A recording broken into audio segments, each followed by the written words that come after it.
नमस्कार, मैं मुस्कान कनौजिया और आप देख रहे हैं एसीसी न्यूज़ टुडे। दिल्ली की सियासत में एक बार फिर पारा हाई हो गया है। वजह है कि डिप्टी सीएम मनीष सिसोदिया के घर सीबीआई की छापेमारी। सीबीआई शुक्रवार सुबह सुबह आपके कद्दावर नेता मनीष सिसोदिया के घर समेत दिल्ली एनसीआर के 20 ठिकानों पर छापेमारी कर रही है। सीबीआई की इस छापेमारी को लेकर आम आदमी पार्टी के नेताओं ने बीजेपी को आड़े हाथों लिया है। सीएम अरविंद केजरीवाल ने जहां इसे बीजेपी की साजिश बताया है, वहीं सौरभ भारद्वाज ने भी कहा है कि पहले सत्येंद्र जैन और अब मनीष सिसोदिया। काम करने वालों से घबरा रही है मोदी सरकार। जबकि बीजेपी के नेताओं का कहना है कि अगर आप नेता ईमानदार हैं तो रेड से घबराने की जरूरत नहीं है। इन्हें सबके बीच ये जान लेना जरूरी है कि आखिर मनीष सिसोदिया सीबीआई के निशाने पर क्यों आए। ऐसी क्या वजह है जो मनीष सिसोदिया के घर तक सीबीआई पहुंच गई। दिल्ली की आबकारी नीति यानी एक्साइज पॉलिसी 2021-22 में गड़बड़ी के आरोपों के बाद पिछले दिनों उपराज्यपाल विनय कुमार सक्सेना ने सीबीआई जांच के आदेश दिए थे।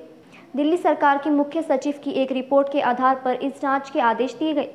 दरअसल बीजेपी लगातार आरोप लगा रही है कि आम आदमी पार्टी की सरकार ने दिल्ली में शराब के ठेकों की संख्या बढ़ाई है और अपने करीबियों को लाभ पहुंचाने की कोशिश की। सीबीआई जांच का आदेश देने के बाद उपराज्यपाल के दफ्तर ने एक बयान जारी किया था।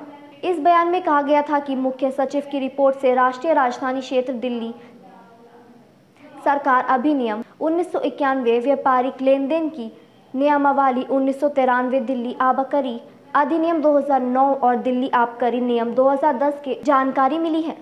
इतना ही नहीं, इस रिपोर्ट में यह भी कहा गया है कि शराब उत्पादन, होलसेल और बिक्री से जुड़ा काम ही व्यक्ति की कंपनियों को दिया गया है। इसके साथ ही दिल्ली सरकार पर कोरोना महामारी के नाम पर शराब ठेकेदारों को मनमानी तरीके से 144 करोड़ रुपए की छूट देने का भी आरोप है। आप सरकार की इस कदम से दिल्ली के राजस्व को काफ़ी नुकसान बताया गया है। इस रिपोर्ट में ये भी आरोप लगाया गया है कि इस तरह से ठेके देना एक्साइज पॉलिसी का उल्लंघन है। इस मामले में अधिकार ना हुए भी एक्साइज पॉलिसी में बदलाव किए गए। इसी वजह से दिल्ली के उप मुख्यमंत्री मनीष सिसोदिया पर सवाल उठाए गए और वो जांच के घेरे में आ गए।